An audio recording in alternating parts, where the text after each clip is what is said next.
A verdadeira história de O Exorcista. O caso que inspirou o filme O Exorcista ocorreu nos Estados Unidos em 1949 e envolveu um adolescente de 14 anos submetido a rituais de exorcismo documentados por padres jesuítas. A história foi adaptada para o cinema em 1973, tornando-se um dos filmes mais marcantes do gênero terror. Baseado em relatos da Igreja Católica e registros médicos, o episódio chamou a atenção da mídia na época e serviu como base para o livro de William Peter Blatty, de 1971, que posteriormente deu origem ao longa-metragem dirigido por William Friedkin. O filme sucesso de público e crítica. O Exorcista, 1973, foi um marco do cinema, tornando-se o primeiro filme de terror a ser indicado ao Oscar de melhor filme.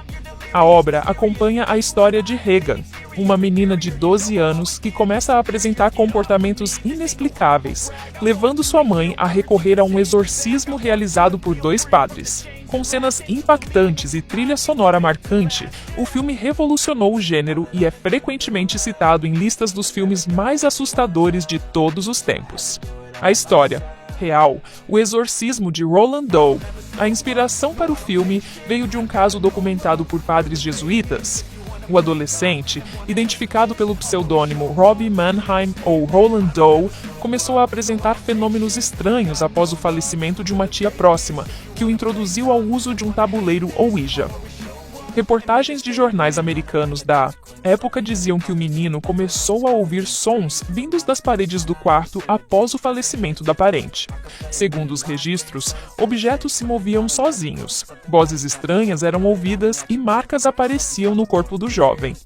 Após tentativas frustradas de ajuda médica e psicológica, a família procurou auxílio religioso. A mãe do jovem recorreu ao pastor luterano Luther Miles Schultz, que testemunhou os acontecimentos estranhos. O ritual de exorcismo foi conduzido por padres jesuítas da Universidade de St. Louis, no Missouri, com autorização da igreja. Os padres Raymond Bishop, William H. Bowdern e Walter Halloran foram os responsáveis pelo exorcismo. Bishop manteve um diário de suas visitas ao adolescente, que posteriormente entregou à universidade. Os registros indicavam episódios de violência, palavras desconhecidas e gritos considerados sobrenaturais. O menino reagia com força sobrenatural a elementos religiosos, objetos tremiam e até rachaduras surgiam nas paredes.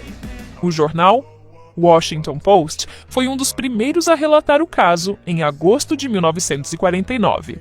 O diário publicou que foram realizadas de 20 a 30 sessões exorcistas com o adolescente. Durante as sessões, o jovem gritava e dizia frases em latim, língua que nunca havia estudado. O exorcismo foi realizado e o adolescente não viveu novos episódios paranormais, segundo os relatos. O menino teria acordado após a última sessão, sem se lembrar do que havia ocorrido. No entanto, posteriormente o padre Halloran contou que os sacerdotes foram manipulados pela imprensa para dizer o que as pessoas queriam ouvir e muitas inconsistências foram encontradas nos relatos, sendo difícil apontar o que realmente aconteceu.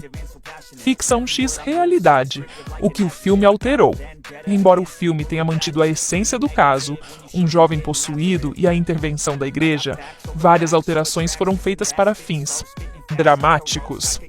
No filme, a personagem possuída é uma menina, enquanto na realidade tratava-se de um menino. As cenas de levitação, vômito verde e rotação da cabeça são elementos fictícios, criados para aumentar o impacto visual. A ambientação da trama também foi transferida para Georgetown, em Washington, D.C., por decisão criativa do autor. Apesar das diferenças, muitos elementos reais, como os relatos de objetos se movendo e a resistência do jovem durante os rituais, foram mantidos. Mistério permanece. O que se sabe até hoje, mesmo com registros escritos e depoimentos de testemunhas, o caso permanece envolto em mistério. Especialistas ainda debatem se o jovem sofria de distúrbios psiquiátricos ou se realmente foi um caso de possessão. Pesquisadores e jornalistas investigaram o caso ao longo dos anos, e documentos originais dos padres envolvidos foram publicados parcialmente por universidades e estudiosos. No entanto, a verdadeira natureza dos eventos nunca foi comprovada de forma conclusiva. O jovem envolvido teria levado uma vida comum após o episódio, sem novos relatos de fenômenos paranormais. Sua identidade real nunca foi confirmada, mas alguns jornais afirmam que ele morreu em 2020, aos 84 anos.